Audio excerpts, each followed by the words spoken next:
Hello students, KD the metuber channel में आप सभी का स्वागत है। तो एक स्टूडेंट ने मुझसे कमेंट बॉक्स में क्वेश्चन किया था कि सर जब मैं पढ़ने स्टार्ट करता हूँ तो थोड़ी देर बाद ही मेरा डिस्ट्रैक्शन हो जाता है, यानी और मैं कोई भी टाइम टेबल बनाता हूँ तो वो 2 या 3 दिन से ज़्यादा मेरा टाइम टेबल भी फॉलो नहीं हो पाता। तो इस रिलेटेड कुछ गाइड करें, क्योंकि देखिए पढ़ाई जो है वो एक लॉन्ग टर्म गेम है। आपको ये नहीं कि 2 या 4 दिन की प्रिपरेशन से कुछ हासिल कर लेंगे। तो अब इस लॉन्ग टर्म गेम में एक प्री प्लानिंग बहुत ज़्यादा ज़रूरी है। जैसे कि आपने देखा कि कोई युद्ध होता है तो उसमें जो रणनीति होती है वो मेन होती है, उसको लड़ना तो बाद में है। 50% युद्ध जो है वो पहले दिमाग में लड़ा जाता है, आपको ग्राउंड पे तो बाद में उतरना है। तो ऐसे ही आपका स्टडी का गेम है। इस गेम की आपको पहले कंप्लीटली एक प्लान करना है, उसके बाद ही पूरा मैदान में उतरना है। अब मैं आपको आज एक फॉर्मूला बता रहा हूं जिसका नाम है GWFC फॉर्मूला। ठीक, अगर आपने इस फॉर्मूले का फॉलो किया तो मैं गारंटेड दे रहा हूं ये 100% सक्सेस आपको मिलेगी। तो चलिए स्टार्ट करते हैं। देखिए चलिए आज मैं एक कहानी से आपको स्टार्ट करवाता हूं। किसी सिटी में समुद्र के किनारे एक गुब्बारा बेचने वाला गुब्बारे बेच रहा था। तो उसके पास अलग अलग कलर्स के गुब्बारे थे, नीले, लाल, बैंगनी, पीले। अब इसमें क्या था कि जैसे मान लो उसकी सेल जैसे जैसे कम होती थी, जैसे मान लो मॉर्निंग में आ गया, सेल बढ़ी थोड़ी, फिर थोड़ी देर बाद सेल कम हो जाती थी। तो वो क्या करता था कि अपने गुब्बारों में से एक गुब्बारा निकाल के उसमें एक हीलियम गैस आती है, आप जानते हो, वो भरता था और उस गुब्बारे को आसमान में छोड़ देता था। अब जो उस बीच में बच्चे होते थे वो उस उड़ते हुए गुब्बारे को देखते थे, तो जिनको उसके बारे में नहीं भी पता था वो भी अट्रैक्ट होते थे और अट्रैक्ट होके उसकी सेल जो है दोबारा से बढ़ जाती थी। तो फिर सेल कम होती थी तो फिर वो इस प्रोसेस को करता था। तो ऐसे ही क्या हुआ कि जब वो एक बार ये प्रोसेस कर रहा था तो उसने देखा कि पीछे से कोई उसका कुर्ता पकड़ के खींच रहा है। तो उसने देखा एक पीछे छोटा बच्चा था।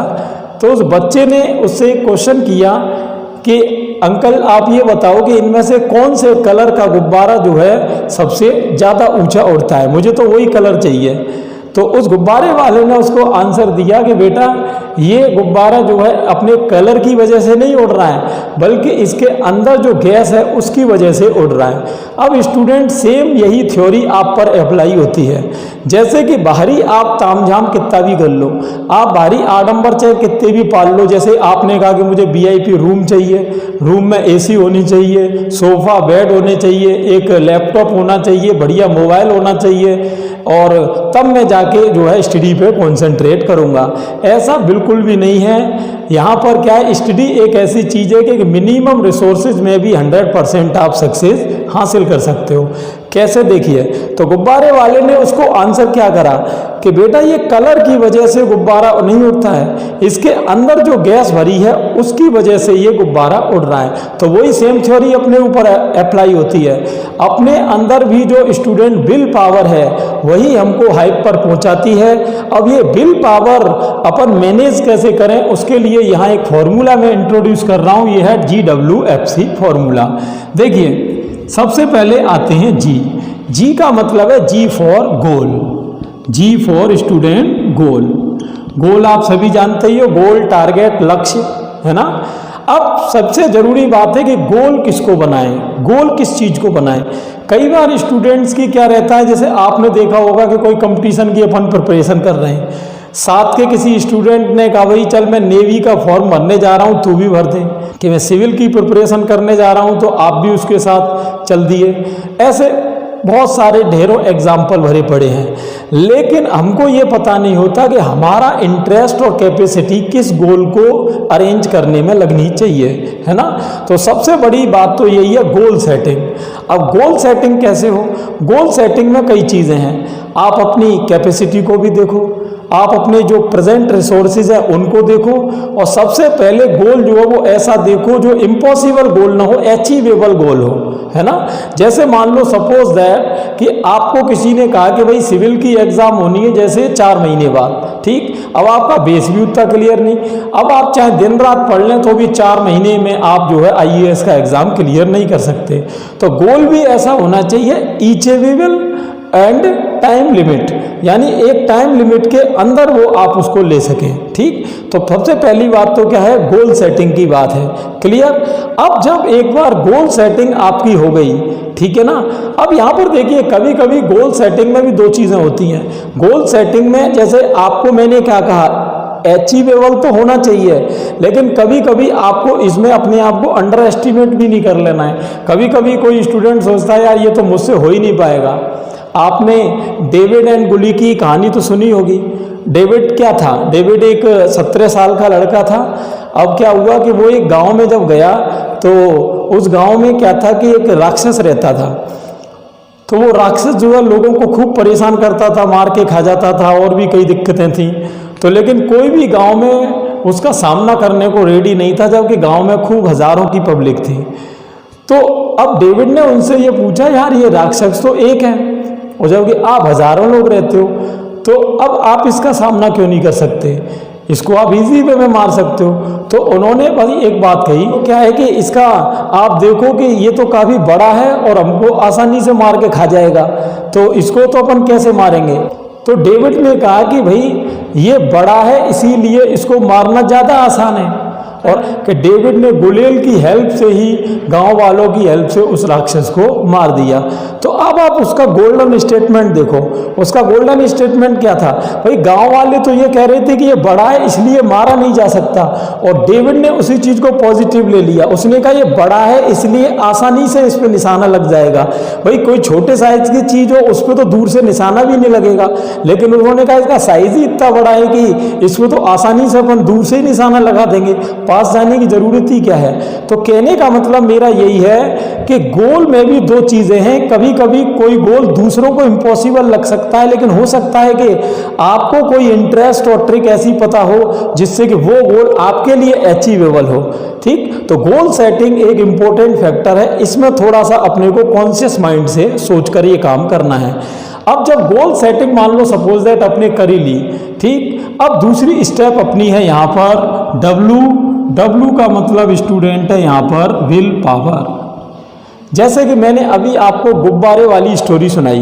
गुब्बारे वाली स्टोरी में उसने क्या कहा कि ये गुब्बारा अपने कलर की वजह से ऊपर नहीं जा रहा, बल्कि इसके अंदर जो चीज़ है, हीलियम जो गैस भरी थी, उसकी वजह से ऊपर जा रहा है। ऐसे ही स्टूडेंट क्या है कि हम लोग भी कोई जो अपनी बाहरी पर्सनैलिटी होती है, इससे कोई हाइप नहीं लेते। अपनी अगर हाइप आएगी किसी भी गोल को सेट करने में, किसी गोल को प्राप्त करने में, वो आएगी विल पावर की वजह से। अपने को स्टूडेंट जो इम्प्रूव करनी है वो है अपनी विल पावर। अब विल पावर देखिए इम्प्रूव होती कैसे है। विल पावर को कहते हैं इच्छा शक्ति। इच्छा शक्ति का मतलब ये है कि कोई भी चीज़ देखिए, एक तो होती है किसी काम को करने की इच्छा, और एक होती है स्टूडेंट किसी काम को करने का संकल्प। आपको क्या है स्टूडेंट, कोई भी काम करना है उसके लिए लेना है संकल्प। केवल इच्छाओं से कुछ नहीं होता, इच्छा तो अपन बहुत सी करते हैं, लेकिन जब उस काम को करने का दृढ़ संकल्प अपने अंदर आ जाता है तो समझ लो आधा युद्ध तो आप जब ही जीत गए। ठीक है ना। ये तो सबसे बड़ी चीज़ है, पहले इंप्रूव करनी है विल पावर। और विल पावर कोई ऐसी चीज़ नहीं थी मैंने आपको बोल दिया और आपने कल से ही उसको करना शुरू कर दिया। इसके लिए पहले आपको अपनी पर्सनैलिटी उसके लिए धीरे धीरे तैयार करनी पड़ेगी, और इसमें सेल्फ डिसिप्लिन जो होता है वो एक मेजर रोल है उसका। अब सेल्फ डिसिप्लिन का जैसे मान लो सपोज दैट, इसमें पहली चीज़ तो यही है कि ऑनेस्ट विद योर सेल्फ। जैसे कि आपने मान लो आज एक टाइम टेबल बनाया कि मैं कोई कल सुबह 4:30 बजे उठूंगा, तो अब अगर आपने ये रियलाइज़ कर लिया है कि 4:30 बजे उठने से फ़ायदा है और मेरे टाइम टेबल के हिसाब से ये बिल्कुल अच्छा डिसीजन है, तो फिर आप अपने लिए ऑनेस्ट रहो, क्योंकि ये टाइम टेबल किसी दूसरे ने नहीं बनाया, आपने बनाया है ना। हमेशा ध्यान रखो, दूसरों से झूठ बोलना है, अपने आप से झूठ नहीं बोलना है अपने को। तो अपन ने एक बार अगर 4:30 का टाइम टेबल बना लिया तो अपने को 100% ये है कि अब वो दूसरे दिन फॉलो करना ही है। और एक साथ कई आदतें अपने को डेवलप नहीं करनी है। कई बार क्या होता है कि जैसे मान लो एक तरफ तो अपनी गाड़ी पूरी ही पटरी से उतरी हुई है, लेकिन कभी कभी क्या होता है कि अपन ने एक दिन सोचा कि नहीं यार अब तो कल से अपन 100% ही प्रोग्रेस के रूट पे आएंगे, तो वो एकदम पॉसिबल नहीं है। आपको क्या करना होगा, धीरे धीरे छोटी छोटी हैबिट से डेवलप करना सीखना है। पहले जैसे आपने मॉर्निंग हैबिट डाल ली, फिर आपने जैसे मैंने एक दिन टाइम टेबल बताया था कि भाई 2-2.5 घंटे का मॉर्निंग में स्केड्यूल ले लिया पढ़ाई का। फिर आपने जब ये 2 आदतें डेवलप हो गई आपकी 15-20 दिन में, तब आपने तीसरी आदत डाली कि भाई अब चलो मुझे टाइमली ब्रेकफास्ट करना है और फिर दूसरा स्केड्यूल लेना है। तो इस तरह से आपको अपनी पर्सनैलिटी में जो है वो रेगुलरली ग्रो अप करना होगा। ये कोई एक दिन की प्रोसेस नहीं है कि आप आज आपने डिसाइड किया और कल एकदम यू टर्न हो गया। तो इसमें यू टर्न नहीं होता है। और कई बार लोग कर भी लेते हैं कि आज जैसे मान लो मैंने सोचा कल से मैं ये 10 हैबिट को चेंज करूंगा, तो वो फिर ज़्यादा टाइमली नहीं रहता। वो एक 2 या 4 दिन बाद, आप 10 दिन बाद फिर उसी रूटीन में धीरे धीरे आने लगते हो। तो यहाँ पर अपने को क्या है कि माइंड को एक धीरे धीरे प्रिपेयर करना है और 1 to 10 से धीरे धीरे हैबिट्स को क्लियर करना है। क्लियर? तो इसको कहते हैं स्टूडेंट विल पावर इंप्रूव करना। ठीक, अब देखो इसमें होता क्या है, सेल्फ डिसिप्लिन की जब आदत आदमी में आती है तो धीरे धीरे उसे अपने आप पे बिलीव होना लगता है, जिसको कॉन्फिडेंस कहते हैं। जब ये कॉन्फिडेंस ग्रो अप होता है तब वो ये सोचता है कि फिर अब वो कोई भी डिसीजन लेता है तो उसको डाउट नहीं रहता। वो ये सोचता है कि अब मैं इजीली इस काम को कर ले जाऊंगा, क्योंकि पहले उसने उसके रेस्पेक्टिव में छोटी छोटी हैबिट्स कई डेवलप की हुई है। ठीक, तो यहाँ पर सबसे बड़ा मेजर फैक्टर क्या है, विल पावर। तीसरा हमारा है यहाँ पर एफ यानी फोकस। अब जैसे मान लो हमने गोल सेटिंग भी कर ली कि भाई ये करना है, विल पावर यानी उसको करने का दृढ़ संकल्प, एक इच्छा शक्ति भी अपने पास में है। लेकिन अब यहाँ पर क्या है कि अपनी एनर्जी को अपने को एक ही जगह लगाना है। जैसे आपने एक प्रैक्टिकल किया होगा 9th-10th क्लास में लेंस का, तो जब आप किसी लेंस को एक सनलाइट के नीचे रखते हैं और नीचे पेपर रखते हैं तो आप देखते हो कि वो सनलाइट जो है, वैसे उस सनलाइट उस पेपर का कुछ नहीं बिगाड़ सकती है, चाहे पेपर को आप 10 दिन धूप में रखे रहो वो एज इट इज ही रहेगा।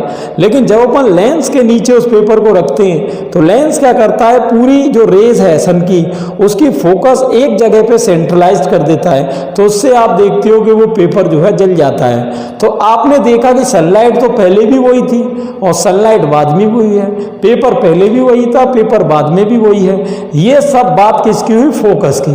भाई पहले जो सनलाइट आपकी डिस्पर्स हो रही थी अलग अलग जगह पे, उसके आपने क्या किया, स्कैटर्ड ना होके आपने एक जगह पे फोकस कर दिया, है ना। तो यहाँ पर फोकस जो है वो लाइफ में हमेशा ध्यान रखना एक मेजर रोल रखता है। ऐसे समझ लो जैसे कि आपने आज खाना खाया, आपको मान लो खाने से 1000 कैलोरी मिली। अब वो 1000 कैलोरी जो है आप 10 अलग अलग टाइप के काम कर रहे हो, उनमें 100 कैलोरी डिवाइड हो रही है। और एक आदमी ने क्या है कि अपना एक सेंटर बना रखा है एक काम को, और मान लो वो उसमें 700-800 कैलोरी दे रहा है, तो एक तो आप 100 कैलोरी बर्न कर रहे हो इस काम के लिए, दूसरा 800 कैलोरी बर्न कर रहा है। तो क्लियर है, यहाँ पर मैथमेटिकल रूल है कि सक्सेस के चांसेस किसके हैं, सक्सेस की प्रोबेबिलिटी 800 कैलोरी वाले की ज़्यादा है। भाई ये तो मैथमेटिकल रूल है, इसमें कोई विशेष बात तो है नहीं। तो मेरा कहने का मतलब ये है कि अपने को जो गोल आपने पहले बनाया है प्रायोरिटी पे, पहले आप उसको लें फोकस बना के प्लानिंग से। हाँ ये अलग है कि अब आपको जैसे मान लो कभी कभी क्या होता है, छोटे छोटे गोल्स अपन बनाते हैं, उनके बीच में कुछ ब्रेकअप का टाइम दे सकते हो आप, है ना। जैसे आपने मान लो कोई कंपटीशन निकाला, उसके बाद आपने कोई जॉब के लिए, उसके बाद आपने कोई ब्रेकअप टाइम ले लिया महीने 2 महीने का, उसमें आप रिलैक्स कर रहे हो, फिर कोई नेक्स्ट गोल सेट कर रहे हो। लेकिन जब तक एक गोल अपन बना लें और फिर जब तक वो ना मिल जाए तब तक अपने को डिस्ट्रैक्ट बिल्कुल भी नहीं होना है। एक बार अगर अपन ने कदम बढ़ा दिया है तो ये ध्यान रहे पीछे पीछे मुड़ के अपने को नहीं देखना है। क्लियर, ये ध्यान रहे इतिहास वही बनाता है जो एक बार लक्ष्य बना ले तो उसको प्राप्त करे, ये नहीं कि बार बार पीछे मुड़ के देख रहा है। तो अब यहाँ पर चौथा है अपना सी का मतलब है यहाँ कंसिस्टेंसी। कंसिस्टेंसी का मतलब है कोई भी काम है वो रेगुलरली करना है। जैसे अपने को गोल सेटिंग कर लिया, विल पावर भी है अपने पास, फोकस भी अपना पूरा है, लेकिन अब यहाँ क्या है कि कंसिस्टेंट जब आप नहीं रहते तो वो एक तरीके से आउटपुट नहीं मिल पाता। जैसे आपने देखा होगा कि एक पानी की बूंद होती है, उसमें क्या पावर होती है? कुछ नहीं। जब आप एक किसी पानी की बूंद को पत्थर पे डालोगे तो वो ऐसे ही स्कैटर हो जाएगी, ऐसे ही वो स्कैटर्ड हो जाएगी। कहने का मतलब उससे उस स्टोन पे कोई फर्क नहीं पड़ेगा। लेकिन जब ऐसी हजारों पानी की बूंदें उस पर लगातार दिन रात पड़ती रहती हैं तो आप देखते हो एक दिन वो पत्थर क्या करता है, बीच में से टूट जाता है, या उस पत्थर में से बीच में से होके झरना बन जाता है, रास्ता बन जाता है। तो कहने का मतलब मेरा क्या था कि एक बूंद में तो कोई पावर नहीं थी, लेकिन जब वो बूंद कंसिस्टेंसी के साथ उस पत्थर पे गिरी तो रिजल्ट आ गया। बस यही हमारे साथ है। अपने को भले ही छोटा प्रयास करना है, लेकिन करना डेली है। ये नहीं कि आप एक दिन तो आपने सोचा कि खूब जोश आ गया कि अगले 10 दिन तक अब मैं डेली 10 घंटे पढ़ूंगा, और फिर आगे के 20 दिनों में आपने किताब रख दी एक तरफ। ऐसे कुछ नहीं होने वाला। आपको करना क्या है, भले ही आप 10 की जगह 5 ही घंटे पढ़ो, लेकिन इसका रेगुलर स्केड्यूल होना चाहिए, एक लॉन्ग टाइम विजन होना चाहिए। क्लियर? तो स्टूडेंट, लगता है मैंने आपके क्वेश्चंस का आंसर दे दिया है। तो ऐसे ही नॉलेजफुल वीडियोस को देखने के लिए आप चैनल पर बने रहें। Thanks for watching.